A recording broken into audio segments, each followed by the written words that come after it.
D'ailleurs, ces gens-là appellent la police qui viennent chez nous et la police les embarque eux. Aucune de ces personnes, si tu googles ces noms, ont l'air sérieux. Je repars de là-dessus, je suis endetté. Parce que je n'avais pas 27 000 francs pour payer tout l'hôpital d'un coup. Il n'y a que 2 personnes qui sont venues me voir à l'hôpital. J'ai quitté mon foyer familial, moi, à l'âge de 17 ans. Là, je me retrouvais finalement à l'âge de 27-28 ans, sans aucune ressource pour reprendre un appartement. Le lendemain, on commande un hélicoptère qui vient juste à côté de la villa. On prend l'hélico, on l'emmène à l'hôtel de Paris à Monaco. Sur le toit, on mange avec lui, on invite sa femme, machin.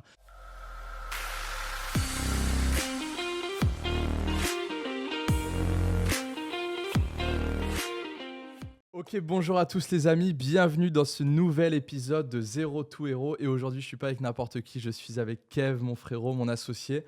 Donc aujourd'hui, c'est un podcast, une discussion entre frérots, entre associés. Donc je suis content de pouvoir te faire venir sur la chaîne. Donc j'aimerais qu'on commence, pour les gens qui ne te connaissent pas, déjà par commencer par notre rencontre. Ouais. Expliquer aux gens comment on en est venu à se rencontrer, parce qu'on a une rencontre très atypique. Et pour arriver à ce qu'on fait aujourd'hui, c'est passé beaucoup de choses. On a vécu beaucoup de choses, des bonnes choses, des mauvaises choses, et j'aimerais qu'on les partage. Donc comment on s'est rencontrés à la base? Alors, à la base de ce que je me souviens, on se rencontre dans un séminaire d'un contact lointain qu'on a tous les deux. Ouais. Parce qu'au final, c'est comme ça que ça se passe. Ouais. Je crois que c'était le séminaire de Kevin Galarato et Jean-Luc Montagudo. Ouais, c'est ça. Il me semble bien. Donc, moi, c'est comme ça que je rencontre un peu un milieu business que je ne connaissais pas trop. Des gens qui propulsent des business, notamment en infoproduits, en marketing énormément.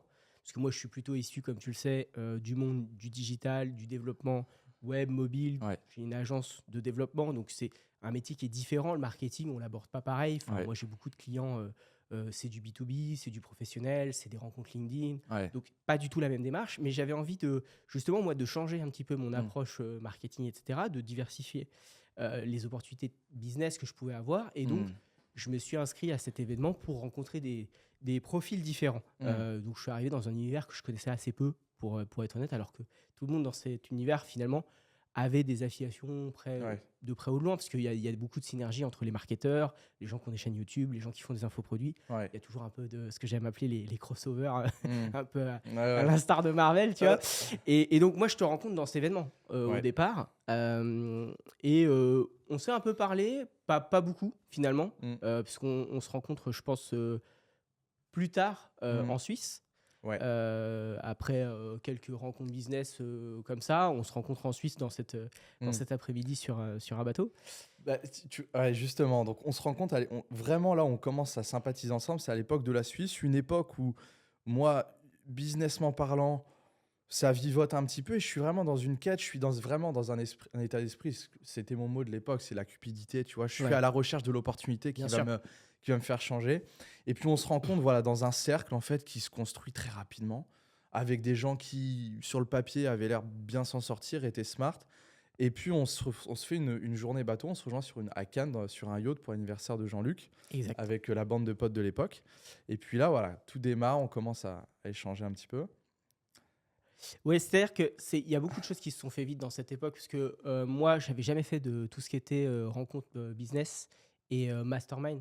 Tu vois, toutes ces rencontres où tu payes un peu à l'année un forfait et tu es mis en relation avec des gens. Il y a des rencontres de brainstorming, d'échanges, de bons procédés, business, etc. C'est des choses que je ne connaissais pas. Et en fait, cette année-là, je rejoins un certain nombre de groupes là-dedans, puisque notamment, j'étais à ce moment-là dans un groupe business qui s'appelait Le Cercle, qui était le mastermind de... Alexandre Ross, absolument.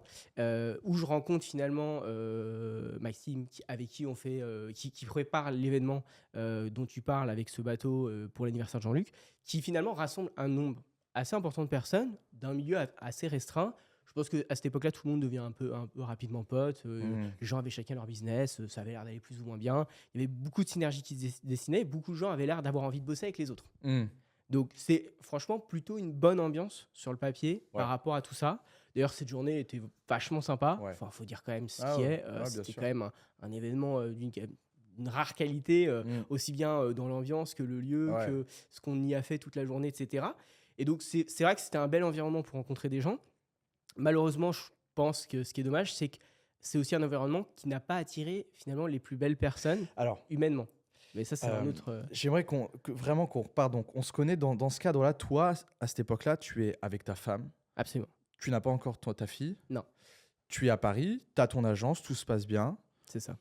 Et tu décides de tout laisser et de t'expatrier en Suisse. Est-ce que tu peux on peut en parler de ça justement? Qu'est-ce qui t'a amené à dire ok, je me casse de la France pour aller en Suisse? Alors, et qu'est-ce que tu as été faire en Suisse? À cette époque, j'ai un certain nombre de sociétés en France, mais une de mes agences va pas très bien parce qu'elle s'est fait liquider par l'URSSAF. Donc, il y a quand même un petit passif dans ma démarche de rebond professionnel. C'est parce que j'ai une de mes entreprises qui, voilà, malheureusement, suite à un non-accord avec l'URSSAF sur des paiements, parce qu'à l'époque, j'avais énormément de salariés en France.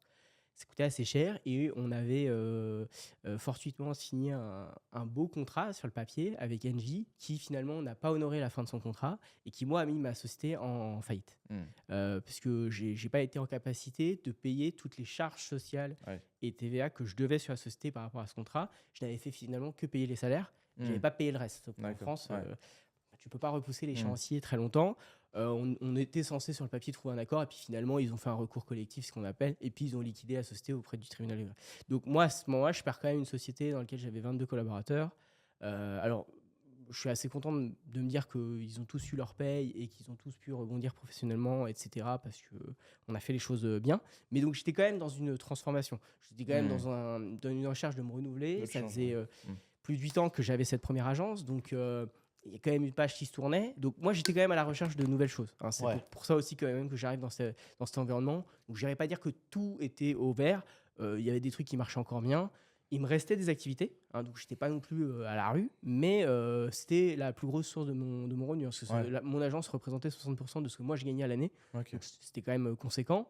Et puis, avec ma femme, on venait de déménager. On a changé d'appart. Finalement, on n'était pas bien dans cet appart. Donc, voilà, beaucoup de choses quand même qui changeaient dans le pro et le perso. Et donc voilà, moi, suite à cet événement sur le bateau, on rencontre un certain nombre de gens. Je pense que comme partout, il y a des gens avec qui tu fites plus que d'autres. Il y a des gens que j'ai presque jamais revus après cet événement-là, d'autres qu'on a plus revus. Et toi, on avait un peu discuté ce jour-là, on s'entendait bien. Tu étais assez jeune par rapport au groupe, aussi, on peut le dire, parce qu'il y a un petit delta. Moi, je pense que ça fait bientôt 4 ans qu'on bosse ensemble. On a l'impression que quand on se parle, on a le même âge. Mais mine de rien, il y a un certain delta entre nous deux. J'ai 31 ans, t'en as 25 maintenant. Donc, ça fait une petite différence. Ça peut paraître rien, mais dans les affaires, 6 ans, il y a un avant-après dans les affaires en 6 ans. Au moins en 5 ans, en tout cas, il y a des choses qui se passent. Et voilà, donc c'est vrai qu'on rencontre pas mal de monde. Et franchement, à cette époque, tout a l'air ouvert. C'est-à-dire qu'on a l'impression d'avoir un écosystème incroyable de gens smart, qui ont des activités diverses et variées. On a l'impression d'avoir un cumul de savoir qui est franchement hyper intéressant. Et on part de ça, quoi. On part de ça et notre rencontre se fait là-dessus. Et les prochains échanges business se font là-dessus. Parce que c'est ça le sujet. Et puis ce qui est fou, c'est qu'on était quand même dans une vraie désillusion. Je pense l'intégralité du groupe. Je pense, tu vois, on a mis énormément d'attentes parce qu'il faut savoir que parmi ce groupe-là, il y avait entre guillemets, un leader, on va dire, la personne qui avait payé cet après-midi sur le bateau, c'était la personne, l'ovni un petit peu du groupe, qui gagnait sur le papier très bien sa vie, qui avait un lifestyle aussi de fou. Et donc, du coup, ça a attiré aussi les convoitises. C'est aussi, je pense, pour ça que, on va pas se mentir, il y avait autant de gens qui grappillaient autour de lui, tu vois. Et puis, cette personne-là, il se trouve que... alors, moi, je l'ai connu, c'est par le biais de cette personne qu'on s'est connu, parce qu'à l'époque, je l'avais rencontré sur les réseaux sociaux et il proposait de te construire une boutique e-commerce, je crois. Donc, tu payais un ticket et il te faisait la boutique e-commerce clé en main, il s'occupait du marketing et il te redonnait genre x2 ou x3 en 3 mois. Donc sur le papier, c'était super intéressant. Et donc, que ce soit moi ou l'intégralité des gens qui étaient présents sur le bateau, avaient fait confiance à ce mec-là en lui donnant des sous dans l'espérance de récupérer un x2, x3. Et puis, il se trouve qu'au final, on n'a jamais récupéré cet argent parce qu'il s'avère qu'à la fin de l'histoire, et je veux qu'on en parle parce que c'est quand même incroyable. Moi, je l'explique aussi un peu cette histoire dans mon bouquin. Mais donc, du coup, voilà, moi je commence aussi à venir en Suisse pour le voir parce que mine de rien, c'est un mec qui suscite vachement la curiosité. Et je suis dans l'attente de récupérer mon argent parce que il m'avait fait une promesse sur 90 jours. 90 jours après, il n'y avait toujours rien, etc. Et puis, il se trouve que du coup, toi, carrément, tu décides de t'associer à lui et de partir en Suisse. Alors, justement, parce que moi, il y a une rencontre un peu parallèle. Il y a la rencontre de ce groupe avec l'événement, tout ça. Et puis, il y a ma rencontre avec lui. Ma rencontre avec lui, elle se fait quand même quelques mois avant. Et si tu veux, moi, il connaît ma situation. Parce qu'on se rencontre donc au cercle d'Alexandre Ross. Je lui explique que voilà, j'ai perdu mon agence digitale, mais que moi j'ai beaucoup évolué dans le milieu du développement, que j'ai envie de me renouveler dans le secteur du gaming, des jeux vidéo, ça me parlait beaucoup. Ça garde une grosse partie de mes compétences, mais il y a une nouvelle partie de compétences que j'ai pas dans le marketing, dans l'approche qu'on a autour du développement d'un jeu vidéo. Parce que le jeu vidéo, il y a la technique, puis il y a tout le reste. Hein. Je veux dire, un jeu comme Halo, c'est évidemment un jeu techniquement incroyable, qui te donne une expérience de jeu de dingue, et puis il y a un marketing de ouf. Hein. Le jeu sort, il fait des millions de ventes, il y a tout un travail derrière. Et donc, on discute de ça, et lui, il était dans le monde du gaming, hein, quand même, il y a plusieurs années, il avait une chaîne YouTube autour de ça, il connaissait pas mal de gens dans le milieu, d'ailleurs, on a rencontré des gens ensemble, hein, Dogby, des choses comme ça, donc je me suis dit, ok, c'est intéressant, et on se propose communément de monter un studio de développement. C'est que moi, je le rejoins pour cette aventure-là. D'accord. Donc après, il y a ce qui a gravité autour qu'on connaît ensemble, on va sûrement en parler. Mais moi, je le rejoins pour développer ça. Et moi, sur cette période-là, je développe quand même une dizaine de jeux mobiles. Parce que c'était ça mon enjeu. Donc, c'était pas les boutiques e-com non. Ça, j'ai fini par dépanner sur ce sujet, parce qu'il y a a priori des problématiques de livrable, mais pas du tout. C'est pas devenu le sujet numéro 1 quand tu... Mais non, ça a fini par me tomber dessus et devenir le sujet. Mais moi, en fait, à la base, j'avais donc récupéré une partie de mes équipes de développement. J'avais vendu mes anciennes structures qui me restaient pour avoir un cash de départ pour monter ce studio. On devait structurer tout ça en Suisse avec lui, aussi avec de l'apport de cash et tout l'aspect marketing, digitalisation. En fait, nous, notre objectif, franchement, c'était de faire un mini Vaudou, mais en introduisant doucement le Web3, parce qu'on en parlait déjà. Qu'est-ce que t'appelles Vaudou ? Vaudou, c'est une boîte française qui fait de l'édition de jeux, qui est franchement un leader international. Là, pour le coup, ils ont des tas de jeux qui ont été top 1 Apple Store. Ah ouais, d'accord. Beaucoup de jeux métro. C'est des jeux oui, okay. D'accord.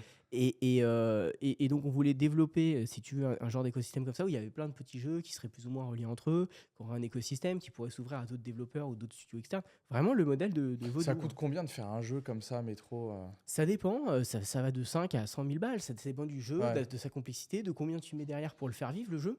Est-ce que tu comptes que le développement ? Bah non, il faut le faire connaître. Et est-ce que tu comptes le reste ? Donc, les enveloppes pouvaient être variables, mais je pense franchement, je pense que c'est dommage que lui et moi, enfin, surtout lui, mais qu'on ne se soit pas plus concentré sur ce sujet, parce que je crois que ça aurait été une belle aventure qui n'a jamais été exploitée, parce que le temps et l'énergie n'a pas été mis là. Voilà. Donc, moi, c'est pour ça que, pour revenir sur tout l'environnement, on en parlait une fois ensemble, c'est qu'il y a eu tout cet écosystème où lui, il avait son business de e-commerce, etc. C'était le gros de ses activités. En tout cas, pour moi, à l'époque où je l'ai connu, c'était le gros de ses activités. Avec un peu d'investissement. Il y a quand même beaucoup de choses dans la crypto, mais que je connaissais assez peu à cette époque. Moi, la crypto, comme tu le sais, je découvre ça. C'est vrai que lui, il était très avant-gardiste. En 2017, il avait déjà des centaines de milliers d'euros. Bitcoin. Il avait vraiment beaucoup. Et donc, je découvre tout un tas d'univers, mais tu sais, moi, j'essaie de me concentrer sur mes affaires. Moi, il m'invite un peu à tous les rendez-vous pour que je network, mais finalement, je ne suis jamais vraiment sur le devant de la scène. J'écoute beaucoup ce qui se passe, tu vois ce que je veux dire ? Donc, moi, il y a beaucoup de gens qui pensaient que j'étais son associé, ce qui était le cas, dans un cadre qui était le studio, dont il ne parlait jamais. Et donc, les gens pensaient que j'étais associé avec lui, finalement, sur tout le reste. Et en vrai, il y avait un flou qui planait. C'est-à-dire qu'il n'en parlait pas tel quel. Et moi, il ne me disait pas de dire, attention, il n'est pas avec moi sur les boutiques, tu vois. Donc, c'est pour ça un petit peu que je me suis impliqué avec lui. Parce que comme pour moi, j'étais en affaires sur le reste, et qu'il avait l'air un petit peu en difficulté dans les livrables, parce qu'il se retrouvait avec beaucoup de gens qui lui avaient demandé des boutiques. On pourra en parler aussi de ça. Tu vois, je pense que tu es un des premiers qui a souscrit à une de ces offres. Oui. Mais en fait, énormément de gens ont enchaîné sur ces offres. Je pense aussi qu'il y a eu une masse de gens qui l'a dépassé aussi. Il s'est dit, mais tout le monde en veut. Tout le monde en veut, donc j'en vends. Mais ouais. Et forcément, après, les livrables n'avançaient pas. Nous, entre les deux, quand même, pour cette aventure, j'ai quitté la France avec ma femme. Ah ouais. On s'est installé en Suisse, on avait un duplex ensemble, une très belle maison qui nous coûtait quand même un certain prix, je dois bien l'avouer. Mais bon, ça, on va dire que ça s'inscrivait dans le lifestyle, dans l'identité de développement qu'on voulait. Enfin, moi aussi, je cherchais un bon environnement de travail. Donc, tu vois, j'avais un bureau dans lequel je me sentais très bien pour bosser. La maison, là où on était, c'était très, très agréable pour vivre. Et donc, moi, je prenais sur moi le reste. Je me disais, de toute façon, il faut bien aussi qu'il fasse une transition entre notre business. Enfin, ça, c'est facile pour moi. Je venais de perdre ma plus grosse entreprise. Donc, moi, je me mets à fond sur la nouvelle. Finalement, l'opportunité est pour moi. C'est pour ça aussi que j'ai été moins méfiant que certaines personnes à son égard. C'est que moi, il m'a plus tendu la main que l'inverse, qu'on s'entende bien. Oui, et puis pour que les gens comprennent, c'est clairement, en fait, ça s'est soldé par un échec. C'est-à-dire que son offre était tellement alléchante qu'il a fédéré énormément de personnes autour de lui qui lui ont fait confiance, qui lui ont donné de l'argent, mais lui, il n'a jamais délivré les promesses qu'il s'était engagé. Et donc, du coup, à la fin, ça s'est mal terminé. Tout le monde s'est bas. Il y a plein de gens qui ont envisagé de déménager en Suisse. d'autres qui sont passés à l'action comme toi. Tu as engagé ta vie privée, ta femme, etc. Puis au final, ça s'est mal terminé. Et il faut qu'on en parle. Et moi, ce que j'aimerais vraiment c'est quelles sont les leçons que tu as tirées de cette époque-là et pourquoi, selon toi, ça s'est mal passé et du coup, tu n'as pas réussi à concrétiser ce projet que tu avais avec lui, en fait. Ouais, alors, moi, je vais faire 2 distinctions. Il y a eu le problème et mon problème, parce que j'estime qu'il y a un parallèle à faire là-dedans. Pourquoi notre aventure n'a pas marché? Parce qu'il ne s'est pas investi mentalement dessus. Donc évidemment, il y avait peu de chances que ça se fasse, dans le sens où toute une partie de ce projet dépendait de compétences qu'il a, et je tiens à le souligner, en marketing. Tu penses pas que c'était sur certains sujets un vrai menteur? Certainement, mais sur tellement d'autres, ça n'était pas. Et s'il avait employé toutes ses compétences à faire de cette aventure une réalité, ça se serait fait. Tu vois ce que je veux dire? Ouais. C'est-à-dire que, évidemment, quand tu dis des choses mais que tu t'y investis pas, il se passe jamais rien. De toute façon. Oui. Mais quand tu as les compétences de vente et de relationnel qu'il a, même si tu les avais pas, les contacts dont tu as parlé, tu peux aller les chercher. Et tu peux les obtenir. Donc, il n'y avait rien d'irréalisable là-dessus. Mais il n'a pas passé ce temps là-dessus. Parce qu'il s'est fait... Pourquoi, selon toi? Pour moi, il s'est fait happer par son propre business qui avait l'air de cartonner. Tout le monde voulait travailler avec lui. Et il n'a pas su non plus dire non. Je pense que à sa décharge, j'ai pas été dans sa place. Mais est-ce que moi, j'aurais dit non à tout ce pognon? Je ne sais pas. C'est toujours facile de se mettre du point de vue des autres, nanani. Mais si des gens, toutes les semaines, viennent te voir et te proposent 100 000 balles par-ci, 200 000 balles par-là, tu penses pas que c'est parce qu'il avait pas autant de croyances que ça dans le projet que vous avez ensemble? Alors peut-être. Moi, il m'en a jamais fait part dans ces termes, tu vois. Mais peut-être.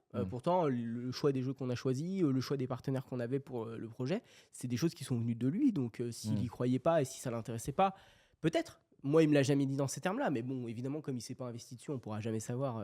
Tu vois, peut-être qu'en effet, il n'était pas intéressé. Il s'est dit, j'ai un mec technique qui est vraiment bon, ça pourra toujours me servir dans d'autres affaires. Peut-être.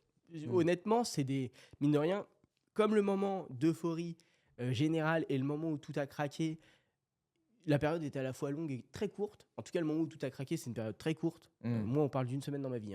Une semaine où tout part en sucette et je retourne en France. C'est ça qui se passe, tu vois. J'ai jamais eu le temps de débriefer de ça en toute sérénité et dire bon, qu'est-ce qui s'est passé? Pourquoi on en est là? On n'a pas vraiment eu cette conversation. On s'est jamais quitté spécialement en mauvais termes parce que, comme je l'explique, je comprends que les gens qui ont travaillé avec lui de manière directe ou indirecte se sentent lésés. Tu peux le comprendre, ça. Ça, je le comprends. Parce qu'il y a plein de gens qui se sont retrouvés sur la paille. Oui. Il a signé quand même des étudiants, il a signé des mères de famille. Je vais te dire, ceci dit, ce que je dis à tout le monde, quand tu fais des affaires, d'accord? Tu peux toujours accuser l'autre. Et il a une part de responsabilité. Il y a une dualité dans une affaire, il y a 2 personnes. Mais en excluant les étudiants qui ne savent pas trop ce qu'ils ont fait, pourquoi pas, parlons des autres. Parlons de ceux que nous, on connaît. D'accord?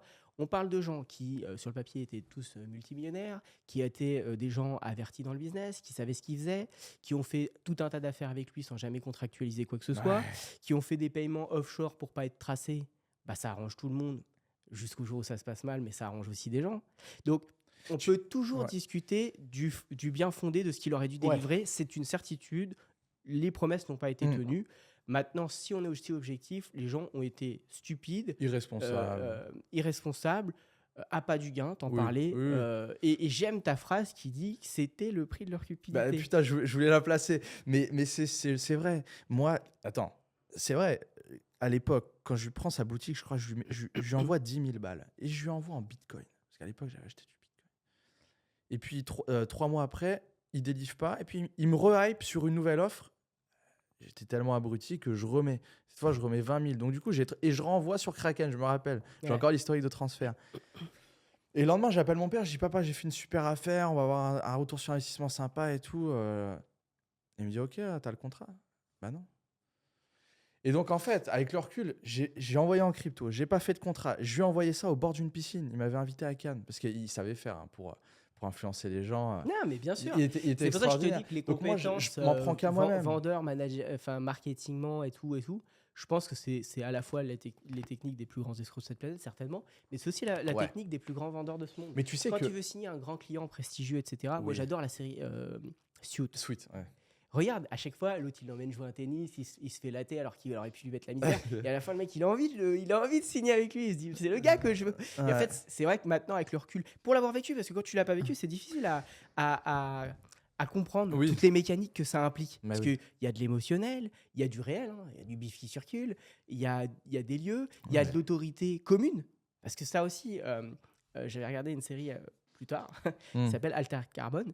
Et dans la saison 1, en fait, il essaye de démasquer qui a tué le mec. En fait, personne n'a tué le mec, il s'est mis une balle tout seul. T'as compris ? Ouais. Mais, au moment où il est censé lui faire gober l'histoire qu'il est censé lui vendre, il réunit plein de gens. Et la Ah. meuf, sa sœur, elle lui dit ouais, j'ai cru que t'étais là pour me niquer. Puis finalement, c'est vrai que c'est plus facile de convaincre. Ouais, d'accord. Tu vois ? Non. Et je me suis dit, bah ouais. Et en fait, une fois que tu as vécu ces mécaniques-là, de manière directe ou Ouais. carrément directe, tu te dis, ah ouais, mais je comprends plein de choses. Bien sûr. Et c'est comme le marketing. Tu vois, aujourd'hui, il y a plein de notions de marketing que je connais. Quand je les vois dans des vidéos, je fais, Mais bien j'ai sûr. compris. Mais quand tu les as pas, je Non. comprends que ça marche sur les gens. Bien sûr. Je Mais- comprends pourquoi mais ça tu sais marche. que je me suis fait avoir à mon propre jeu avec lui parce que il me reçoit la première fois que je le rencontre, il loue une villa à Cannes, Californie, incroyable. Je le vois à l'intérieur, en plus c'était toujours sapé en marque, machin. Le gars, il avait vraiment le lifestyle d'un multimillionnaire sur le papier, c'est incroyable. Et puis moi, je me dis putain, 3 semaines avant, je lui envoie 30 000 balles. Et puis moi, à cette époque-là, j'étais apporteur d'affaires pour des offres d'investissement et tout. Et je me suis dit, putain, en plus, à cette époque-là, j'étais avec une personne avec qui tu as collaboré de Saint-Etienne, qu'on connaît tous les deux. Bien sûr. Et puis, j'ai dit, putain, vu, il a tellement, il a beaucoup d'argent, ça peut être un prospect pour nos offres. J'étais apporteur d'affaires pour une offre crypto à l'époque, d'un fonds d'invest. Tu sais ce qu'on a été faire le soir, on brainstormait avec cette personne et on se dit, putain, comment on peut lui faire vivre une expérience de ouf. Le lendemain, on commande un hélicoptère qui vient juste à côté de la villa, on prend l'hélico, on l'emmène à l'hôtel de Paris à Monaco, sur le toit, on mange avec lui, on invite sa femme, machin. Ça nous coûte 1500 balles l'hélicoptère, 1200 € de repas, on fait le vol retour et tout, et puis le soir, on a pris plein la vue, on prend l'apéro, moi je vais en bas, je lui sors le contrat. C'est vraiment une méthodologie très similaire à la sienne. Exact, Tu vois ce que je veux dire ? sauf qu'il n'a pas signé, parce que tu vois, Ouais. quand tu connais et que tu pratiques ces mécaniques, bah, t'es moins Oui, sensible. je pense que lui, pour le coup, était totalement averti. Il a Oui. complètement profité de cette Oui, journée oui, avec oui. vous parce Ouais. qu'il Puis il nous a fait savait une passer miroiter. des très bons moments. C'est une horreur. Mais oui, en effet, derrière lui, tu l'as pas converti. D'ailleurs, à ma connaissance, je ne connais personne qui l'a jamais signé en tant que C'est client. fou ça. À ma connaissance, j'imagine qu'il a dû signer des deals, lui, un jour, en retour. Enfin, tu peux pas faire des affaires où il y a toujours du cash qui rentre pour toi et jamais pour les autres. Mais moi, je connais pas de gens, de partenaires avec lui qui ont fait une affaire où c'est lui qui a déboursé de l'argent. Bon, après, ça veut pas du tout dire que ça n'existe pas, hein, mais je ne connais pas ces gens. Et c'est vrai que, voilà, c'est beaucoup de choses à retenir de ça. Moi, je pense que je me suis retrouvé dans cette dynamique avec les gens qui m'entouraient parce que moi, je venais de vivre quelque chose qui a ébranlé mes affaires et mes convictions, parce que forcément, 8 ans de ta vie à passer dans une activité qui, finalement, s'effondre du jour au lendemain pour des conneries, des conneries, somme toute mesurées, tu vois ce que je veux dire, mais qui peuvent arriver à finalement n'importe quelle entreprise. Hein. Tu signes un deal, le deal n'est pas honoré, t'arrives pas à trouver d'autres deals pour compenser celui-ci parce que c'était un trop gros projet. Et puis, t'as vite fait de repartir, pas à la case zéro, mais pas très loin non plus, tu vois. Pas loin. Après, justement, c'est là aussi où, avec le recul, j'ai quand même eu peut-être cet appât du gain dont tu parlais, dans le sens où moi, quand je le rencontre, moi, je suis juste à la recherche d'une opportunité secondaire pour reconstruire au moins ce qui faisait l'équivalent de l'agence. Donc sans attente ni mirobolant, tu vois. Moi, j'ai jamais été le serial entrepreneur millionnaire, machin truc. L'agence faisait des millions. Enfin, je payais 22 personnes. Alors, tu sais, l'agence faisait 200 000 balles d'EBITDA par an. C'était mes dividendes. Enfin, c'est finalement ce qu'attend un dirigeant français de TPE au bout de 8 ans de travail. Hein. Enfin, je veux dire, il y a pas de. J'étais pas dans le haut du panier ni dans le bas. J'étais dans l'entreprise qui fonctionnait, qui avait une croissance linéaire tous les ans. Voilà, ni plus ni moins.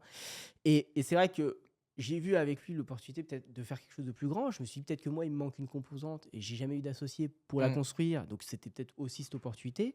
Mais c'est vrai qu'après, quand je vois ce qui s'est construit à côté, j'aurais dû réfléchir à est-ce que ça valait le coup que j'éteigne le reste de mes business. Parce que j'ai fermé ces entreprises, je les ai vendues. Écoute, moi, c'est ça qui m'impressionne chez toi. C'est que m'investir sur ce projet. Tu vois, et c'est peut-être le seul truc que ma femme me reproche. Parce que tu vois, tout le reste, c'est une aventure humaine. On ne peut pas tout savoir à l'avance. C'est vrai que j'avais jamais eu associé depuis ma toute première entreprise. Et ça a remis beaucoup de choses en question avant que je me réassocie. D'ailleurs, nous, ça fait 3 ans qu'on travaille en étroite collaboration sur plein de choses et on est associés que depuis 3 mois. On va en parler après. Tu vois, donc, il faut moi, retenir des choses. Je pense que elle a sûrement ses raisons. Tu parles de Laura, mais non, mais après, tu as quand même pris le risque. Enfin, t'es parti, quoi. Je veux dire, t'as parti, t'as emmené ta famille avec toi, t'as fait ce qu'il fallait faire dans l'optique de construire quelque chose. Malheureusement, la vie a fait que ça s'est passé autrement. Mais ensuite, t'es revenu en France et t'as rebâti. Comment ça s'est passé pour toi, psychologiquement, businessment parlant? Comment t'as fait, du coup, quand t'as appris, du coup, cette chose-là, que c'était définitivement dead et qu'il fallait que tu te reconstruises? Psychologiquement, comment on vit le truc? Et quand t'es revenu en France, qu'est-ce qui s'est passé pour toi? Parce que t'avais zéro source de revenus. Mmh. T'avais ta femme. Euh, qu'est-ce qu'on fait? Ouais, bah alors, c'est. Comment dirais-je? Si tu veux, donc il se passe quand même plusieurs mois, euphorie générale, on a des gens tout le temps à la maison. Franchement, là, Ouais, dans ça, un hôtel, c'était un hôtel. j'avais des gens chez moi absolument tout le temps. Alors, des gens que j'appréciais, des gens que j'appréciais moins, mais enfin, ils étaient là tout le temps. Si tu veux, tout ça, ça c'est donc le moment où les gens sont plus contents au point qu'ils débarquent chez nous, vraiment en mode guet-apens. Hein, ils débarquent 4 heures du matin pour le soulever. Oui. D'accord. On parle de ça. D'ailleurs, ces gens-là appellent la police qui viennent chez nous et la police les embarque eux. Hein. On peut parler de ça aussi, parce que nous, on était chez nous, Oui. lui le premier, et eux n'étaient même pas suisses. Ouais. C'est vrai, ouais. Donc, Ouais. bref, c'est quand même anecdotiquement, ce soir-là, j'ai pas du tout rigolé, j'étais un peu blafard, mais dans la réalité, ce qui s'est passé est digne d'un film. On a vraiment l'impression que des mafieux sont venus chez nous récupérer de l'argent. Tu vois, c'est l'ambiance, tu vois. Donc une semaine après, évidemment, tout ça s'envenime. Et d'ailleurs, je te l'ai toujours dit, mais je pense que ces gens ont fait une erreur tactique au moment où ils ont dit « bon, j'en peux plus, il y en a marre ». C'est des gens qui avaient donc souscrit à son offre, qui Ouais, en plein de avaient gens, marre ils d'attendre. étaient nombreux, Il j'ai n'avait même pas pas de la liste, tu vois, mais Ouais. il y a ce soir-là 7 personnes qui sont venues à la maison. Mais ces gens-là, ils ont fait une erreur dans le sens où je pense qu'ils auraient obtenu plus de lui Oui. dans un dialogue ouvert, calme et serein, à une heure normale, dans un contexte plus neutre que chez lui, et ils auraient obtenu des choses. Hein. Parce que je connais assez le bonhomme, je sais qu'il aurait fait des choses, il aurait trouvé un compromis, bref, ça aurait pris du temps. Ça ne se serait pas fait vite, ça c'est sûr. Mais la manière dont ils ont fait, tout ce que ça a fait, c'est créer un conflit ouvert, qui s'est ensuite transformé en conflit juridique à leur niveau, qui, personne n'en parle, mais n'a rien donné. Hein. Pour les raisons qu'on connaît, pas de contrat, pas de traçabilité des paiements, à peine de quoi justifier ce qu'ils disent par écrit, très compliqué. Et je me mets à la place du juge, j'aurais pas pris une affaire comme ça moi non plus, parce que tu juges quoi en fait? Tu sais pas, tu connais ni le gars là, ni les autres. Pas de contrat. Tu sais pas du tout, tu vois. Et la plupart de ces gars, tu les googlises un peu et t'as l'impression que c'est des guignols. Donc, parce que ça aussi, hein, aucune de ces personnes, si tu googlises ces noms, ont l'air sérieux ou irréprochables. Donc c'est compliqué. Ouais. Hein, c'est valable pour lui, c'est valable pour eux. Parce qu'il faut comprendre quand même tout le contexte. Une fois de plus, je n'excuse pas ce qu'il a fait à ces gens, parce que, comme je te l'ai dit, moi je suis dans une dynamique où dans le business, je suis pour que les gens se sentent bien, les clients se sentent bien, les collaborateurs se sentent bien, l'entrepreneur qui gère tout ça se sent bien. Et moi, les deals où quelqu'un est lésé de manière inévitable et irrémédiable, il y a eu un problème.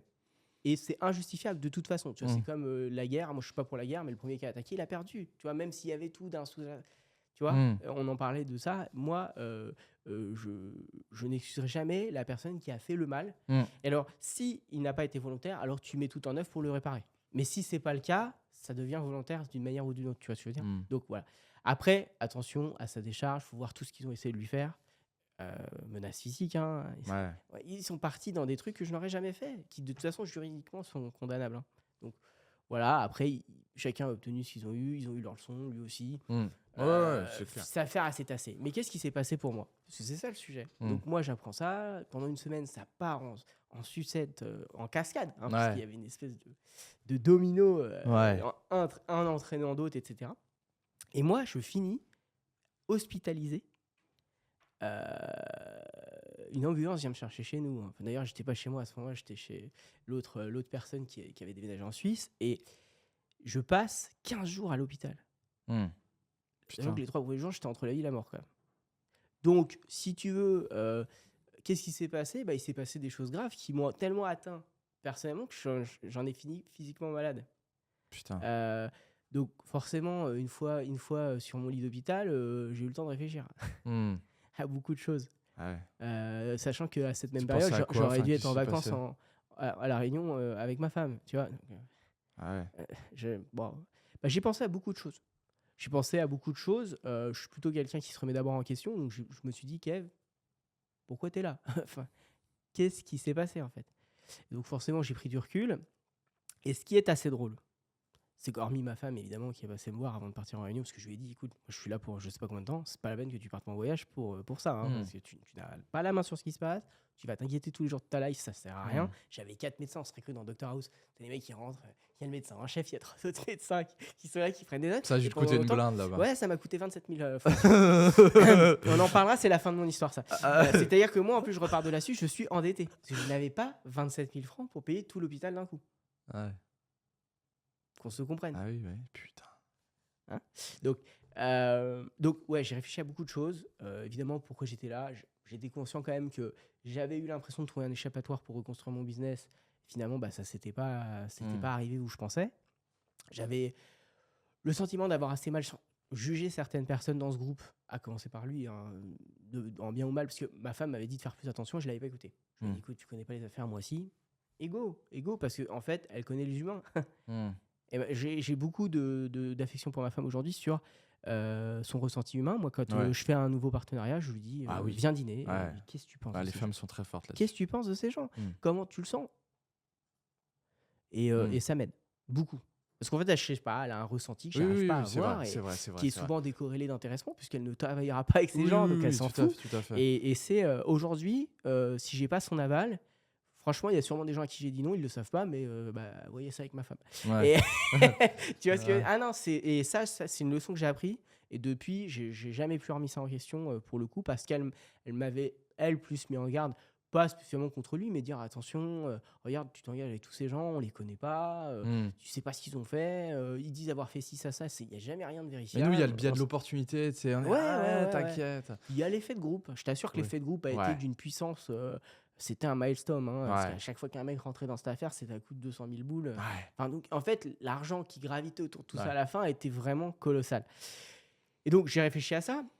Et puis, il y a un truc qui m'a vraiment fait, qui m'a mis le coup de massue de la fin. C'est qu'il n'y a que 2 personnes qui sont venues me voir à l'hôpital. La personne concernée par nos affaires principales, avec qui j'habite en Suisse, qui est venue me voir. Quand même, tu vois, il est venu. Qui n'est venu que pour prendre de mes nouvelles. Il m'a dit ouais, je suis désolé que t'en sois là, vraiment sincère. Et une autre personne chez qui j'avais cru trouver un réconfort, un ami, un allié, qui finalement est venu me demander s'il aurait 50% de ma nouvelle boîte. Et qui après ça ne m'a jamais reparlé, après avoir mis ma femme dehors avant que je sorte de l'hôpital. La vérité, elle est là. C'est pour ça que quand tu me dis ouais, tu me trouves indulgent auprès de lui, mais c'est parce qu'en fait, moi, il m'a jamais attaqué personnellement. Je suis un peu déçu d'avoir été dans la déflagration de ses affaires. Parce que je pense qu'il aurait pu me l'éviter. Bon, ça ne s'est pas fait, c'est la life. Mais il m'a jamais rien fait personnellement. Il m'a jamais pris de l'argent personnellement. On a quand même fait quelques affaires ensemble qui ont marché. C'est pas là où on voulait aller, mais voilà. Et cette personne, quand moi j'étais mal, réellement, il est venu me voir sans aucune arrière-pensée. Il est resté toute l'après-midi avec moi et on a discuté. Et c'est la seule vraie discussion que j'ai eue avec lui de pourquoi on en est là, regarde, je suis mal comme tout, tu trouves c'est normal là. Et sa démarche était sincère. Donc, ça n'enlève pas le reste, mais enfin le reste il me l'a pas fait à moi, je suis pas jugé bourreau, tu vois ce que je veux dire. Donc après moi je lui ai toujours dit écoute, règle quand même les choses avec les gens, et je pense qu'il voulait le faire jusqu'à ce que les gens le prennent pour un pigeon aussi, essayent de le calomnier, de l'attaquer en justice sur des fondements complètement arbitraires, et aussi derrière essayent de détruire sa vie au-delà du mal qu'il aurait pu faire. Et ça, là je suis désolé, après c'est comme l'histoire avec Poutine, c'est après qui est en tort. Donc voilà. Et moi après je suis sorti de ça. Je lui ai dit écoute voilà, parce que je pouvais rester en Suisse. J'étais toujours locataire évidemment de ce duplex. Et moi je lui ai dit écoute je vais rentrer en France parce que là je me sens plus aligné avec ce qui se passe. Je lui ai dit là déjà je vais sortir d'ici, je sais pas de quoi payer la facture. Ce à quoi il m'a proposé de payer. Je lui ai dit non. Je lui ai dit merci pour la démarche, mais je ne veux pas à nouveau être redevable sur ça. C'est un point trop important de ma vie et je ne veux pas. Et moi j'ai mis 5 mois à payer cet hôpital quand même. En mettant 80% de ce que j'ai gagné après en repartant en France.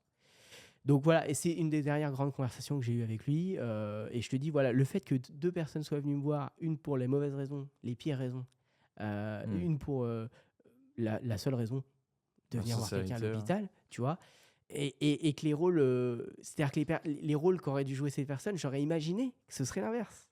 Tu vois ce que je veux dire? Et non, donc ça m'a mis la claque finale. Et donc, il est venu me voir au bout d'une semaine. Je suis quand même resté 17 jours à l'hôpital, donc je suis sorti un peu plus tard que ça. Et Voilà, j'ai bien réfléchi à tout ça. Et après, avec ma femme, sachant que, pareil, tout le monde croit que c'est ma femme qui a voulu qu'on rentre en France. C'est faux. Elle voulait rester en Suisse. On avait fait toutes les démarches et tout. Elle a dit, écoute, on est là, on continue notre vie là. J'ai fait le choix de rentrer en France, qui, pour ma part, je pense, c'était le meilleur choix, le plus judicieux. Parce que je connaissais ma capacité à reconstruire quelque chose qui marche en France. Je connaissais le système, etc. J'avais beaucoup plus de doutes en Suisse. J'avais pas tant de contacts que ça en Suisse. Le niveau de vie en Suisse aussi coûtait plus cher et ça aurait été plus compliqué de se reconstruire là-bas. Et donc, j'ai fait ce choix de rentrer. Puis du coup, tu as reconstruit, donc t'as reconstruit l'agence. Ouais, alors, il faut savoir que quand même, pour la petite histoire, donc moi, je suis quand même indépendant dans ma vie depuis mes 17 ans. Donc, j'ai quitté mon foyer familial, moi, à l'âge de 17 ans. J'ai fait mon année d'Erasmus en Chine, pardon. Et quand je suis rentré de Chine, j'ai eu mon premier appart, etc. Donc, je suis jamais revenu chez mes parents. Et là, je me retrouvais finalement à l'âge de 27-28 ans, sans aucune ressource pour reprendre un appartement, quoi. Putain.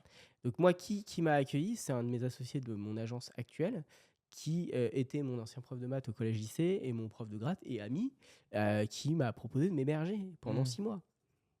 Okay. Parce que je n'étais pas en capacité de reprendre un loyer en France. Hein. Je n'avais ni les capacités financières, ni les papiers nécessaires en France pour reprendre un appart en justifiant de 3 mois de salaire ou de bilan comptable qui me permettait de reprendre un appart.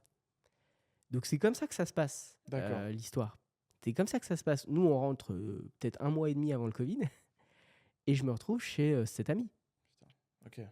Donc, qui nous accueille généreusement, ma femme et moi, quoi. Et les quelques valises qu'on avait pour rentrer, quoi. Oui, je me rappelle ça. Ouais. Donc, et donc voilà, c'est comme ça que les choses se passent. Je pense qu'à cette époque-là, il me restait quelques résidus de business qu'on avait développés qui me permettent finalement de garder la tête hors de l'eau, mais enfin, c'était quand même compliqué. Je remonte l'agence parce que c'est ce que je sais faire. Je recontacte plein de collaborateurs pour leur dire, bon, écoutez, les gars, je remonte une boîte. J'ai besoin de dev. Comment ça se passe? Et la plupart me font confiance et reviennent. Alors qu'on avait perdu une société 9 mois auparavant, presque 10. Et la plupart avaient dû être licenciés économiquement. Ah ouais. Tu vois? Donc, c'est là aussi où tu vois l'importance de l'intégrité dans ce que tu fais dans ta vie. Parce que ça s'était mal passé, mais j'étais irréprochable. Je veux dire, personne ne pouvait me reprocher de leur avoir fait à l'envers. Déjà, les gens connaissaient la situation de la boîte avant la fin de la boîte. Ouais. On a préparé les choses au mieux. On a arrangé ceux pour qui c'était le plus compliqué. Et donc, forcément, quand je reviens et que c'est moi qui suis en galère, des gens répondent. Ouais, c'est bien. C'est ça la vérité. Ouais. Parce que les gens ont tendance à oublier ça, mais c'est aussi quand tu viens vraiment me discuter, quand tu as été droit avec les gens, c'est là qu'ils sont prêts à te rendre l'appareil. Moi, je ne suis pas prompt à demander des services inutilement. Maintenant, si je t'en demande un, c'est que soit j'en ai vraiment besoin, soit je peux t'apporter quelque chose. Ça peut se passer dans le sens. Bien sûr. Et donc, c'est comme ça que ça se fait. Et tu vois, à cette époque, on était encore pas mal en contact.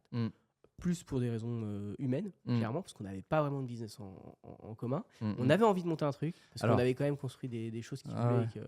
Non, c'est vrai qu'on a mis beaucoup de temps, mais je pense que c'est une bonne chose. Je pense que c'est sain. Moi, quand j'explique aux gens un petit peu notre rencontre, notre parcours, ce qui a fait qu'on s'est associés, je trouve que c'est sain, en fait, parce qu'on ne s'est pas précipité.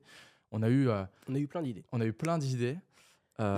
Et comme à chaque fois je me suis appliqué aussi une nouvelle règle que je pense avoir mis dans mon business, c'est qu'une idée, si au bout d'un mois elle est toujours aussi bien et que j'ai un début d'idée de comment l'implémenter, et si au bout de 3 mois j'ai toujours envie de travailler dessus, je commence à prendre le truc au sérieux. Parce que malheureusement, je suis un mec qui est assez vif d'esprit, toi aussi. Des idées, putain, j'en ai 14 à la journée. Bon, j'ai pas 14 boîtes par jour qui se créent. Tu vois ce que je veux dire? Donc, j'ai appris à faire le distinguo entre ce moment d'excitation où on se dit, punaise, j'ai une idée de dingue. Ça va révolutionner ma vie et tout. Et le moment où, en fait, tu peux vraiment construire un truc et te dire, OK, là-dessus, je vais sortir mon épingle du jeu. Mais tu te rappelles de notre premier sujet? Bien sûr. Pamplemousse. Oui, mais qui était un sujet hérité finalement de cette équipe aussi. Ah oui, ouais. Qui, moi, ne m'emballait pas déjà à cause de ça. Et aussi du fait que, du coup, une des dynamiques de la réussite de ce projet dépendait d'un argument marketing qu'on avait reçu à cette époque. auquel j'étais beaucoup moins sûr. Qu'on explique aux gens ce que c'est. C'était une application C'était mobile. une application, une progressive app, ce qu'on appelle, donc une application mobile, mais disponible depuis le navigateur, dans lequel tu pouvais jouer à une roulette sous forme d'un pamplemousse. En fait, c'était ça qui était assez drôle, parce que dans ce groupe, il y avait eu tout un délire sur le pamplemousse. Pour en revenir, c'était marrant. Non, mais cette histoire était marrante, tu vois. Mais tu vois, derrière, il y avait tout un livrable à donner avec. Mais c'était finalement de la loterie. Ouais, c'est la Donc, loterie. Tu pouvais encadrer avec un huissier à chaque fois qu'il y a un lot qui était gagné, la temporalité, les conditions de participation, etc. Mais trop compliqué. Mais marketingement, ça me paraissait finalement très difficile à mettre en place, même si le produit il existait. Tu vois, il existait déjà. C'est pour ça que je te dis qu'il n'y a pas rien qui a été fait sur cette période. En fait, il y a des trucs qui ont été faits, mais qui n'ont jamais été exploités. Oui, bien sûr. Donc moi, j'ai quand même cette sensation d'avoir mis en place des trucs dans le vide. Parce que putain, sur cette période, j'ai jamais codé autant. Moi, en plus, qui codait plus, je peux dire que j'avais remis les mains dans le charbon, tu vois. Et tu vois, moi, je parle aussi aux gens de mes appréhensions que j'avais avant de m'associer. Parce que, tu vois, moi, depuis l'âge de 12 ans, j'ai toujours suivi un petit peu mon père dans ses affaires, etc. Et il y a une chose que j'ai constatée, c'est que toutes ces associations sont soldées par des échecs, tu vois. Pour des raisons qui lui appartiennent, parce que voilà, ça ne matchait pas, il n'y avait pas forcément de complémentarité entre les deux personnes, pas forcément les mêmes valeurs, etc. Mais ça n'a jamais fonctionné. Et donc, moi, j'ai un petit peu hérité de cette idée de toute façon, s'associer, ça ne fonctionne pas. Et il n'y a qu'avec le temps que j'ai su déconstruire en fait cette fausse croyance que je m'étais construite, parce que déjà, ce n'est pas parce que mon père, ça n'a pas fonctionné que moi, ça ne peut pas fonctionner. Et essayer de comprendre c'est quoi le fruit d'une bonne association, au même titre que c'est quoi le fruit d'une bonne relation, tu vois, avec une femme, par exemple. Et ouais, et puis le fait qu'on s'est laissé le temps, qu'on a appris à se connaître humainement, qu'on développe un lien et que la suite de ce lien, bah, finalement, c'est de se dire, putain, finalement, on est complémentaires, on se respecte, on partage les mêmes valeurs, tu as des compétences que je n'ai pas et inversement, putain, bah... Exactement, puis regarde, on s'est beaucoup aidés respectivement, sans même être associés.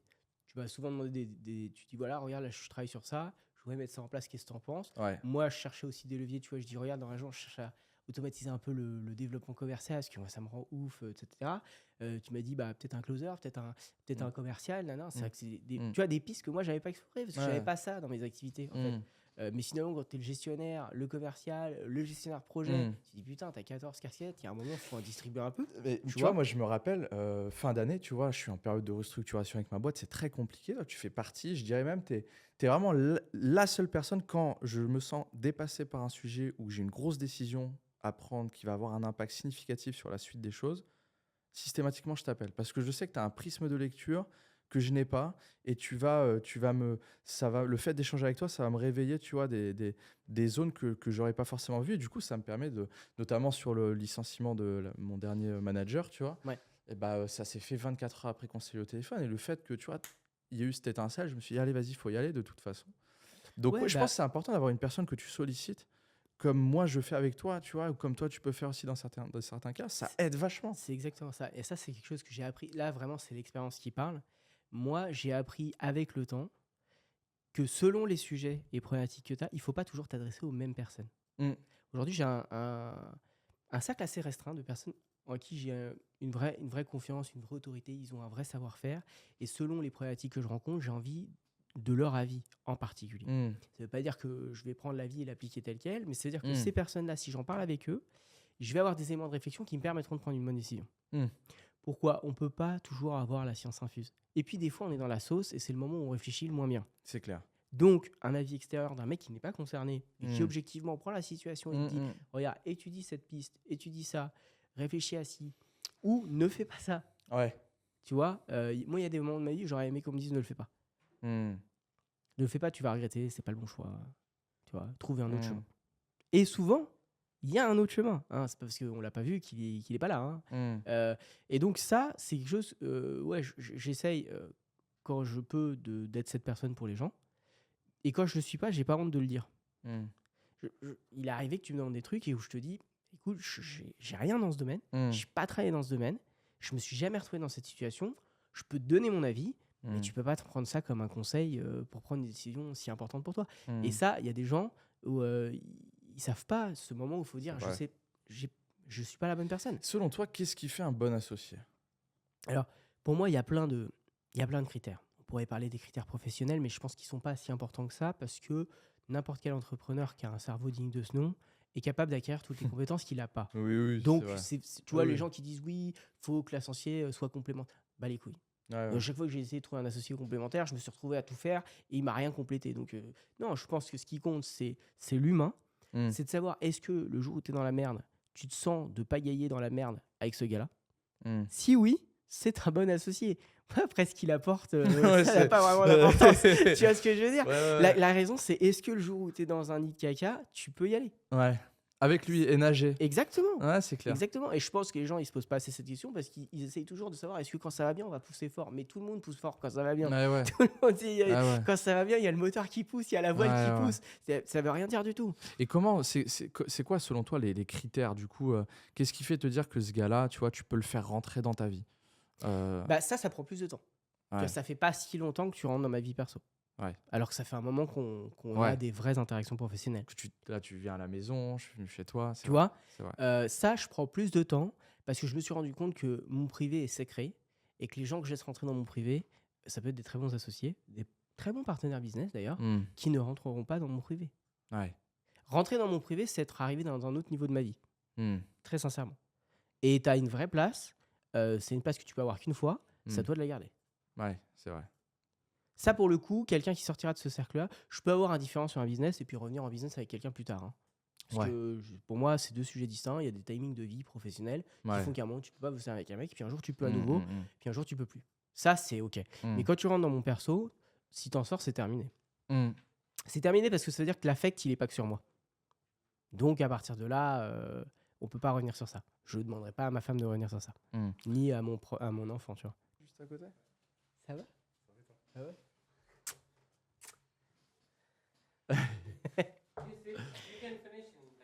Yes. We can cut. Ouais, bah du coup, est-ce qu'on reprend? Ouais, on reprendra semaine pro peut-être. Mais oui, reprenons cette scène et terminons le parce qu'on est à la moitié de l'histoire, donc c'est un peu dommage. Ouais. Les amis, très important, si vous appréciez notre contenu, je vous invite à vous abonner à la chaîne si ce n'est pas encore fait, à liker la vidéo, activer la petite cloche pour être averti en temps réel des sorties des nouvelles vidéos. Et aussi, si vous souhaitez savoir comment je peux vous accompagner personnellement avec mon équipe à atteindre vos objectifs et à gagner en liberté financière, c'est les premiers liens dans la description. Ceci étant dit, reprenons. Bon, bah écoutez, nouveau setup, nouvelle pièce, même gueule. On s'est téléporté dans le temps. C'est ça, les amis, du coup, on se retrouve dans un autre setup puisque lorsqu'on était en train de tourner, il y a quelques jours, il y a notre cher Oussama et Yomi qui sont arrivés au même moment parce qu'on a pris un peu de retard et du coup, c'était l'heure pour retourner le podcast. Du coup, on était contraints d'arrêter. Mais bon, on a dit qu'on allait reprendre la discussion. Voilà, on se retrouve... à table cette fois à la part dans un climat un peu plus intimiste. Écoute, je sais même plus où on en était, c'est pas grave, mais en tout cas on va continuer d'échanger. Je sais qu'on parlait de l'association et tu me partageais un petit peu selon toi, voilà, comment tu laissais rentrer quelqu'un dans ta vie. Ouais, c'est surtout qu'avec les années, j'ai appris à faire la distinction entre mes relations pro, mes relations perso et les relations pro qui ont accès à ma vie perso. C'est surtout ça en fait le sujet. Parce que quand tu es jeune entrepreneur, il y a 10-12 ans, mine de rien, ça va vite les années. Moi, je sais que si tu veux entreprendre, c'était ma vie. Donc forcément, les relations de boulot, c'était un peu mes relations perso, à tort ou à raison. C'est ce qui se faisait, etc. Et puis les années sont passées, il y a pas mal de relations pro avec lesquelles malheureusement, ça s'est pas bien fini. Plus ou moins bien, ça dépend des situations. Mais du coup, quand j'ai rencontré ma femme, que j'ai commencé à construire ma famille, etc., j'ai doucement mis un écart entre les deux. Je me suis dit, maintenant, je peux présenter des associés à ma femme, mais j'ai envie d'être sûr de moi. Et c'est une place importante, quoi. Donc, j'ai quand même pas mal d'interactions professionnelles avec des gens qui ne connaissent pas ma famille, qui savent pas que j'ai une gamine et puis ça les regarde pas vraiment, tu vois. Mais ouais, moi je trouve que je pense que c'est important parce qu'on en parlait juste avant. En fait, moi il y a un dicton que j'aime bien, c'est plus tu parles, plus tu te mets en danger dans des interactions sociales. C'est vrai parce que plus tu donnes de la matière aux gens, plus c'est de la matière qu'ils peuvent exploiter pour pour te nuire ou pour faire des choses malveillantes. Et encore plus quand tu laisses rentrer quelqu'un dans ta vie. C'est vrai que nous, on a mis du temps avant de pouvoir partager des moments, on va dire, un peu plus... On s'est laissé le temps. Je pense que c'est important pour les gens de se laisser le temps, de ne pas vouloir... Tu sais, souvent, les gens, pour se lancer dans le business, ils cherchent absolument un associé. Ouais. Tu vois, et moi, je suis pas forcément d'accord. Je pense que au début, c'est bien d'essayer de faire ses armes seul, d'essayer de se débrouiller et pas forcer le destin. Si tu n'as personne à tes côtés pour te lancer, bah lance-toi. Tu vois, mais n'en fais pas une excuse. Non, c'est clair. Mais je pense qu'il y a des gens, ils ont besoin de trouver un associé parce que ils se sentent pas de faire le voyage seul. Et du coup, ils mettent la priorité sur l'association, quitte à pas prendre la bonne personne. Ce qui fout tout en l'air en réalité, hein, parce que c'est toujours dès qu'il y a un peu d'enjeu que tu te rends compte de ce mauvais choix, hein, parce qu'en fait, toujours pareil, quand il n'y a rien, n'importe qui peut être à tes côtés, hein, c'est ce qu'on disait sur la société qu'on est en train de lancer. Il y a des tas de gens que j'aimerais voir à nos côtés dans ce lancement, et je le sais, ils y seront pas, et peut-être qu'un jour ils attraperont le truc en route ou pas. Et c'est comme ça en fait, parce que si tu forces les choses et que tu veux absolument t'associer avec telle ou telle personne... Je pense que les pires choix en association, c'est de prendre un de ses proches, famille, ou son meilleur ami d'enfance, machin, truc. Ça, moi, je connais que des dramas là-dedans. Ben ouais, les familles qui fonctionnent en mode vase clos, tu sais, on laisse rentrer personne, on fait bosser que la famille. Moi, c'est vrai que j'ai pas d'exemple qui, sur le long terme, où ça fonctionne, quoi. Non, mais ça marche dans les grandes dynasties un peu héritière, où il y a tellement d'enjeux, qu'il y a une forme de protectionnisme, mais tu sais, qui est inculqué dès dans l'enfance. Et de toute façon, un jour, ça finit quand même par s'éroder. Ou alors dans les mafias. C'est un autre enjeu, tu vois. C'est un enjeu de pouvoir. Il y a un vrai danger de vie et de mort. Tu vois, une famille peut être détruite du jour au lendemain pour le mauvais choix d'un gars qui a décidé de pas suivre la famille. Donc évidemment que dans ces scénarios-là, peut-être que tu travailles qu'avec les proches parce que tu fais plus confiance à ton cousin qu'à Harry Pimpin du 39 que tu as rencontré je sais pas où. Mais la vérité, c'est que moi, dans les affaires, je connais très très peu de gens qui ont pu démarrer avec leurs proches ou avec un ami proche de longue date, etc. et avec qui ça s'est bien passé. Moi, j'ai pas d'exemple à ma connaissance. Je ne dis pas que ça n'existe pas. Il y a toujours l'anomalie qui confirme la règle. Mais par contre, je connais beaucoup plus de scénarios de gens qui ont commencé pour des bonnes raisons professionnelles, une bonne interaction pro, des synergies, des idées communes, etc. Et qui, eux, par contre, oui, évidemment, avec les années, deviennent de très bons amis. Moi, j'ai le père de ma belle-mère qui a un très gros cabinet d'architectes en France qui s'appelle Vallot d'Épistre, qui a été 3e cabinet d'architectes de France, donc vraiment un truc qui pèse. Lui, son associé, c'était un de ses élèves. Ouais, d'accord. C'était un de ses élèves en école d'architecte. Il s'est dit, lui, il y a potentiel, lui, je le prends avec moi. Aujourd'hui, ça fait 40 ans qu'ils sont associés. Ah ouais. Évidemment qu'ils sont amis. Évidemment, tu peux pas passer 40 ans de ta vie à construire ton entreprise, la vision de ton entreprise, ton business, etc. et ne pas louer des liens d'amitié avec la personne. Ça n'a pas ça me paraît peu probable. Mais ils n'étaient pas amis. Loin de là. Il y a même une relation, je dirais, de subordination, dans le sens où le mec était quand même son mentor, lui a donné une place d'associé, et ils n'ont pas été à 50-50 au jour 1 de cette entreprise. C'est pas vrai du tout. Tu vois. Donc voilà, après c'est quelqu'un qui a mérité sa place. Aujourd'hui, ils ont un cabinet qui porte leur nom. Ils sont connus dans le monde entier. Enfin voilà, et ça pour moi, c'est bonnes histoires d'association, de succès, de machin. Savoir aussi peut-être ranger son égo, tu vois, parce que prendre un de ses élèves comme associé, tout le monde le fera pas, tu vois. Ils vont pas être capables de mettre leur ego perso de côté en se disant cet élève-là, il a vraiment un potentiel. Et justement, il vaudrait mieux que ce soit mon associé que de l'avoir un jour en face de moi sur un deal. Vrai. Mais ça demande de l'humilité, ça. Ouais, c'est ça. Puis de savoir reconnaître la valeur des autres. Au-delà de la sienne, tu vois. Tu sais ce que toi tu vaux. En général, tu sais ce que tu vaux. Il faut être capable de voir ce que les autres valent. Tu vois, moi, dans notre relation, j'adore toute l'approche marketing, commerciale, la vision business sociale que tu as. Parce que moi, je suis beaucoup plus dans l'exécution technique et je comprends beaucoup comment faire fonctionner les programmes, comment monter des business qui fonctionnent techniquement, etc. Mais tu sais, après, faut les amener humainement, quoi. Faut les amener aux gens, il faut que les gens adhèrent au truc, il faut qu'ils comprennent. Et sur ça, tu as bien plus de choses à dire que moi. Mais c'est des choses qui se sont faites naturellement. Tu vois, quand on a commencé à bosser sur les trucs, on s'est pas dit, toi, tu feras ci, moi, je ferai ça. Je m'en fous. En fait, on a tout à faire. Et selon nos affinités, on essaye de donner le mieux qu'on peut sur chacun des sujets. C'est plus ça le sujet, tu vois. Ouais, en fait, il s'agit en fait, c'est un vrai sujet, ça, dans une association, de savoir où est ta place, où est ton champ d'action. Et pour moi, pour qu'une association fonctionne bien aussi, il faut qu'il y ait un cadre, soit qui soit prédéfini, soit un cadre qui s'impose naturellement, parce qu'on a pris le temps pour connaître un petit peu, pour apprendre à se connaître et quelles sont nos forces, nos faiblesses. Et il est évident aujourd'hui qu'on sait parfaitement quelle est notre place, quelle est nos zones d'exécution. Et chose qui est importante, c'est de ne pas essayer de vouloir faire le travail de l'autre. Tu vois. Après, voilà, tu vois, moi je m'intéresserais, et tu le fais aussi, c'est intéressant parce que moi je suis dans une partie assez technique, donc faut vouloir essayer de la comprendre. Ouais. Mais le fait de ne pas faire, mais de vouloir comprendre ce que l'autre exécute, comment il le fait, pourquoi on fait ces choix-là, c'est pas parce que c'est pas ta zone de génie qu'il faut en avoir rien à foutre. C'est clair. Tu vois, et il y a des gens qui sont dans cette dynamique, ouais, mais c'est pas mon job, je m'en fous. Et tu vois, c'est une des erreurs que j'ai fait dans ma première entreprise avec mes 2 premiers associés. On avait tous des rôles, c'est clair. J'étais dans la partie technique, je gérais les devs, je faisais le développement des sites, je faisais les livrables, etc. Il y en a un qui gérait vachement le commercial, l'autre la finance de l'entreprise, etc. Résultat, je savais pas du tout ce qui se passait dans l'entreprise. Commercialement, je n'en savais rien. Je savais pas combien on rentrait, je savais pas combien ils sortaient.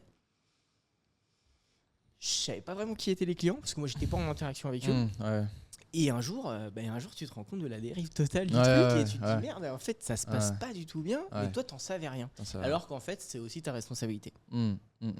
Parce que t'es pas salarié, t'es associé. D'ailleurs on en a parlé une fois ou deux, c'est que tu vois dans les entreprises où le mec s'est dit oui, non, mais de toute façon c'est pas moi le DG, nana. Mais il faut savoir, si t'es associé avec une position de direction, t'es président, directeur général associé, ce que tu veux.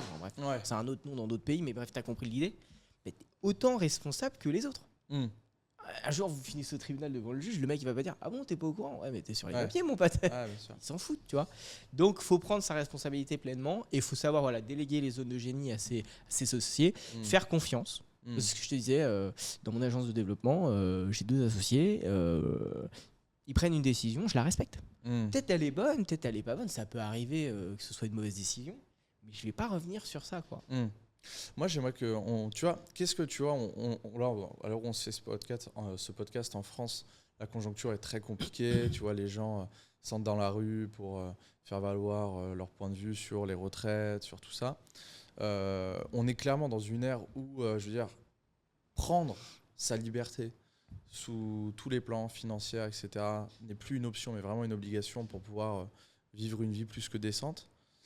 Quel est ton point de vue, toi, sur ça, sur le fait que je pense qu'il faut re-responsabiliser les gens, sur le fait qu'il faut arrêter de compter sur le gouvernement pour nous sortir de la merde et nous donner les clés pour vivre une vie correcte, quoi. Le souci, en fait, cette question, elle est à la fois elle est vaste et profonde dans le sens où, tu vois, ça fait des années qu'on a brisé l'esprit d'initiative des gens par un système, par une éducation, par des croyances, etc. Aujourd'hui, évidemment, tout ce système, il marche plus. Ah, ça, on le sait. Moi, je le vois de très près, tu vois. Et seulement, les gens n'ont plus la capacité de s'autosuffire.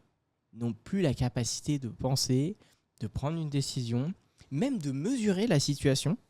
Qu'en fait, pour prendre une décision, il faut savoir dans quelle situation tu es. Pourquoi non plus la capacité? Parce que moi, je parle avec beaucoup de gens en France, des gens que j'apprécie, on va dire tout niveau sociaux.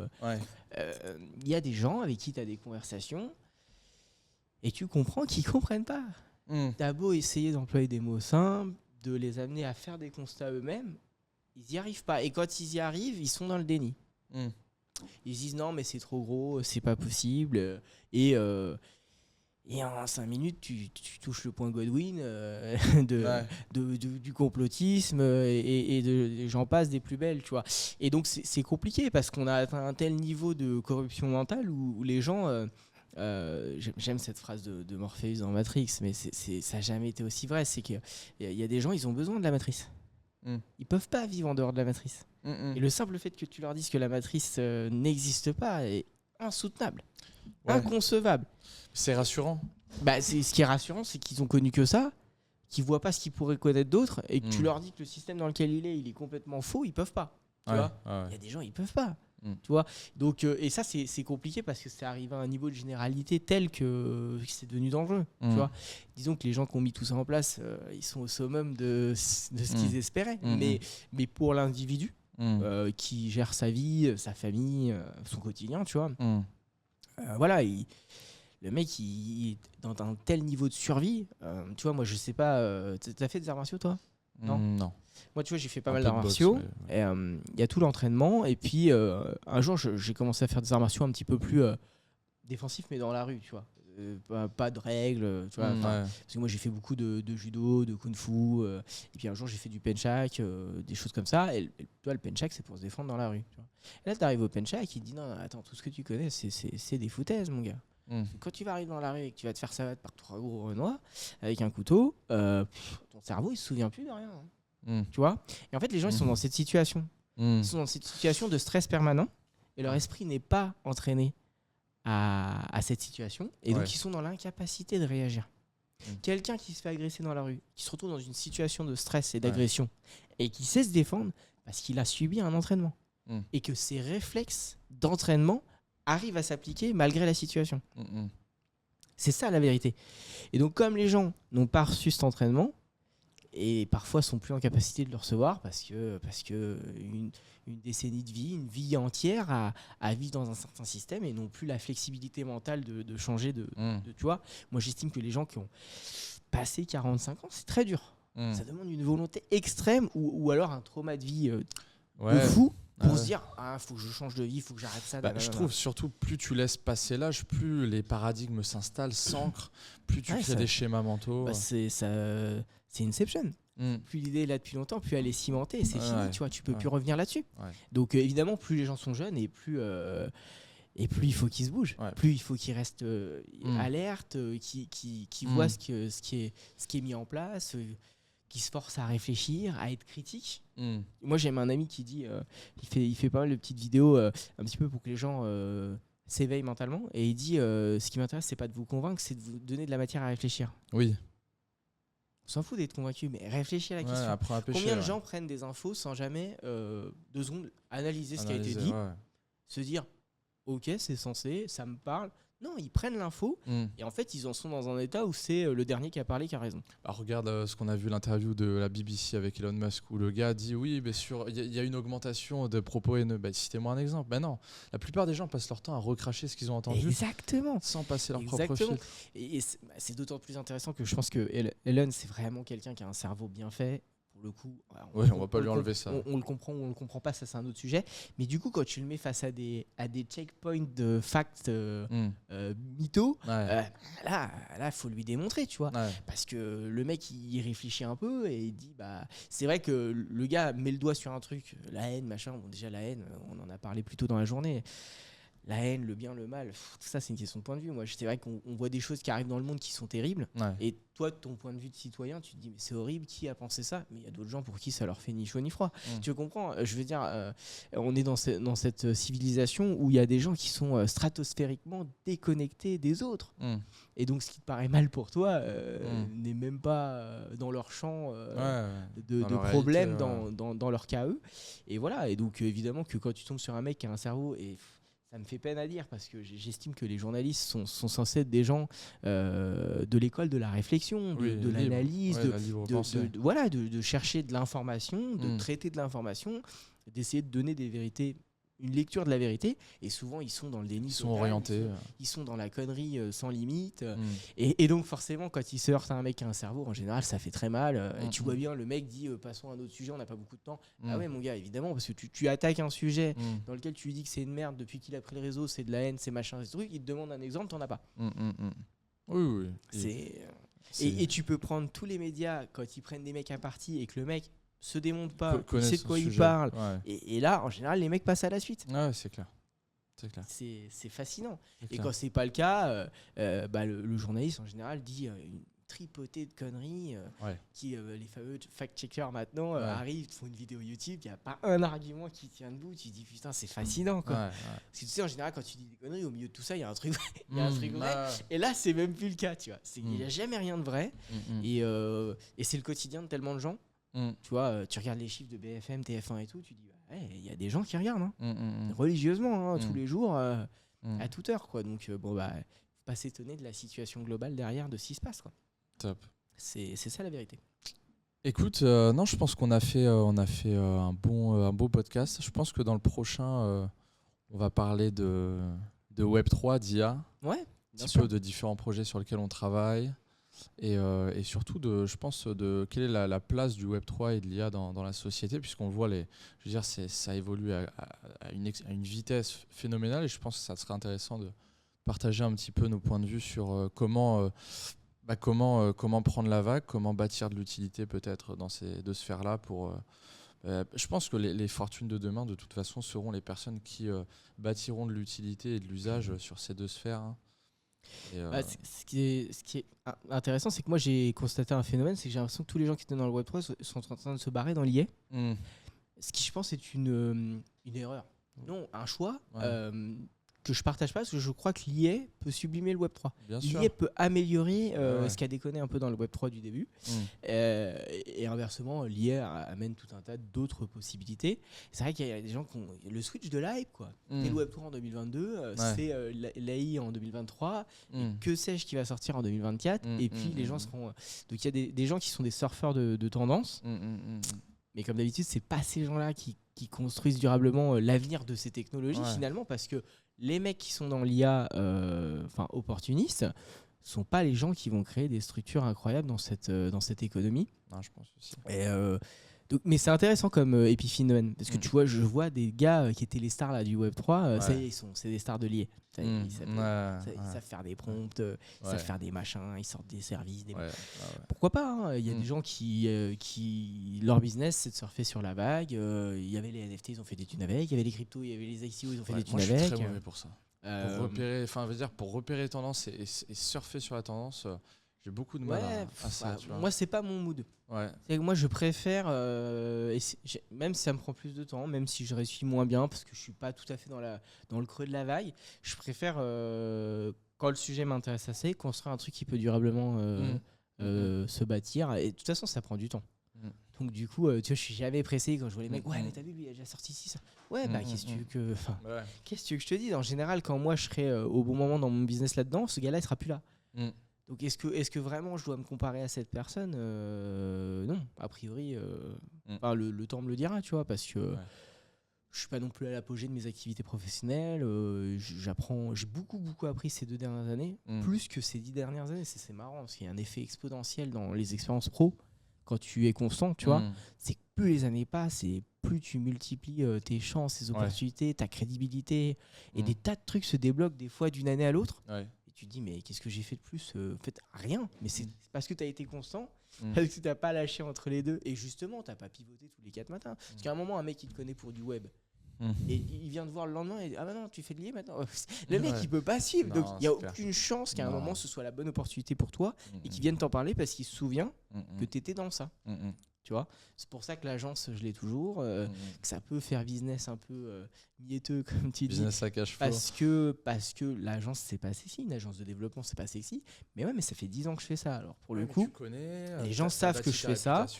Et ça m'a créé plein d'opportunités, tu vois. Mais je pense que tu peux pas vivre ces opportunités quand tu as une agence si ton agence a 2 ans. Non, mais c'est clair. C'est parce qu'on a autant d'années qu'on a...